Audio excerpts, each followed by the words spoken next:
এই বিজয়ী বিজয় নয়, আমাদের আরেকটা বিজয়ের অপেক্ষা আমাদের করতে হবে। কোন বিজয়?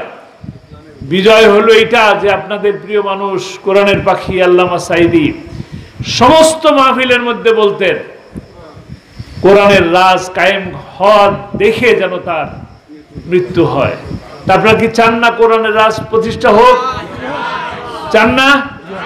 কোরআনের রাজ প্রতিষ্ঠার জন্য এখনো একদল এক ঝাঁক পাখি এক ঝাঁক কর্মী প্রচেষ্টা চালিয়ে যাচ্ছে কিনা? আজকে আপনাদের এই সিলেটবাসীর জন্য গর্ব, এই সিলেটবাসীর প্রাণের মানুষ, গোটা বাংলাদেশের প্রাণের মানুষ, গোটা বাংলাদেশের রাহবার, বিশ্ব ইসলামী আন্দোলনের নেতা, সকল ঘরে যার নাম এখন শ্রদ্ধা ভরে স্মরণ করে সেই মানবিক নেতা কে? নাম কি? জোরে বলেন, নাম কি? ডাক্তার শফিকুর রহমান। সকলেই তাকে চিনেন কিনা? তার নাম এখন বাংলাদেশের মানুষের হৃদয়ে অঙ্কিত হয়ে গেছে। আজকে ফেনীতে তিনি কি করলেন? বানবাসী মানুষের মাঝে সাহায্য পৌঁছে দিলেন। আজকে দেখুন এই বিয়ানীবাজারেও আপনাদের একজন কোরআনের পাখি আছে কিনা? কে? হ্যাঁ, আমাদের প্রিয় ভাই সেলিম ভাই। দেখেন আল্লামা সাঈদীকে ভালোবাসেন শুধু কোরআনের জন্য যে পিরোজপুর থেকে তাকে ভোট দেওয়া হয়েছিল। ভোট দেওয়ার কারণে 100 বছরের ঐতিহ্য সংসদ ভবনে ঢুকলে, আইন সংসদ ভবনে ঢুকলে মাথা ঝুঁকিয়ে নত করে ঢুকতে হতো। আল্লামা সাঈদী সংসদ ভবনে গেলেন, দেখলেন এই আইন কি এখন আছে? তা কোরআনের কথা যারা বলেন, দিন প্রতিষ্ঠার আন্দোলনে যারা থাকেন তাদের পাশে থাকা দরকার না? আপনারা কি সেলিম ভাইয়ের পাশে আছেন? সেলিম ভাইয়ের পাশে থাকবেন? ভবিষ্যতে সময় আসলে আপনাদের 2 হাত, এই 2 পা কোন জায়গা কাজে লাগাবেন? ইসলামের জন্য, সেলিম ভাইয়ের জন্য ইনশাআল্লাহ। আল্লাহ তাআলা আপনাদেরকে সে তৌফিক দান করুন।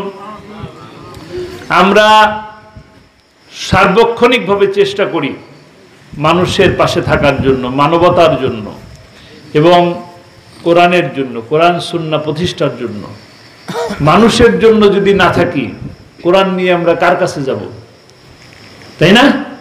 মানুষের কাছেই তো থাকতে হবে। মানুষের দুঃখে সুখে আপনি মানুষের পাশে আপনারা থাকবেন, আমরাও থাকবো ইনশাআল্লাহ।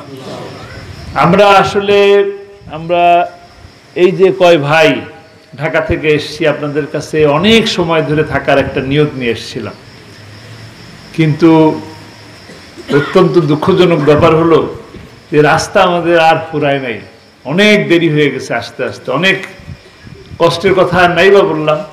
আমার ভাইরা যারা আমার সাথে সঙ্গী ছিলেন তারা অনেক কষ্ট করছেন, বিশেষ করে আপনাদের প্রিয় মুফাসসির মাওলানা ফখরুদ্দিন সাহেব অনেক কষ্ট করছেন।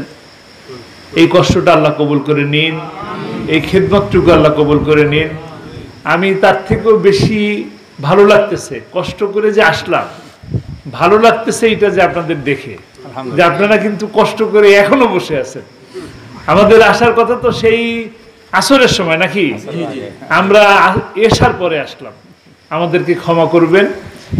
আমি কথা দিচ্ছি ভবিষ্যতে ইনশাআল্লাহ আল্লাহ তাআলা যদি সুযোগ করে দেন, আমাকে যদি হায়াতে রাখেন, আমার নাসিম ভাই আবার যদি আমাকে আসার সুযোগ করে দেন, দাওয়াত দেন, আপনাদের বড় মাঠে ইনশাআল্লাহ আমি আসবো। আল্লাহ তাআলা আমাদেরকে সেই সময় পর্যন্ত অপেক্ষা করার সুযোগ তৌফিক দান করুন। আর আপনারা এই যে মুন্সি ইসলামিয়া স্মৃতি পাঠাগার, এই পাঠাগারকে আপনারা ধরে রাখবেন। এর মধ্যে কল্যাণ হলো এটা যে আমি আজকে আল্লাহকে যে আল্লাহ বলে ডাকবো, আল্লাহকে যে সিজদা দিব, আপনারা দেখেন প্রথমে তো আমাদের জানতে হবে যে আমাদের সিজদা কয়টা, জানা দরকার কিনা? আল্লাহ কয়টা এটা জানা দরকার কিনা? তা আমাদের জ্ঞান অর্জন দরকার। আল্লাহ তাআলা নামাজের কথা কোরআনে সব থেকে বেশিবার বলেছেন, কিন্তু প্রথম তো বললেন জ্ঞান অর্জনের জন্য।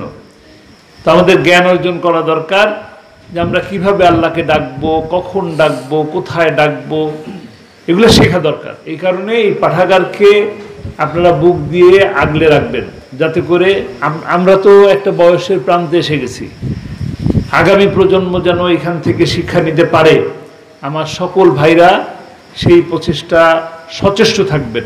আল্লাহ তাআলা সেই তৌফিক দান করুন। আমি বেশি সময় নিলাম না, শুধু আপনাদের কাছ থেকে দোয়া নেব যে আপনাদের প্রিয় মুফাসসির, কোরআনের পাখি আল্লামা সাঈদী রাহিমাহুল্লাহ এবং আমার শ্রদ্ধেয় বড় ভাই, আপনারা তাকেও চিনেন, তিনিও আপনাদের সামনে কোরআনের কথা বলার জন্য অনেকবার এসেছেন, মাওলানা রাফিক বিন সাঈদী রাহিমাহুল্লাহ।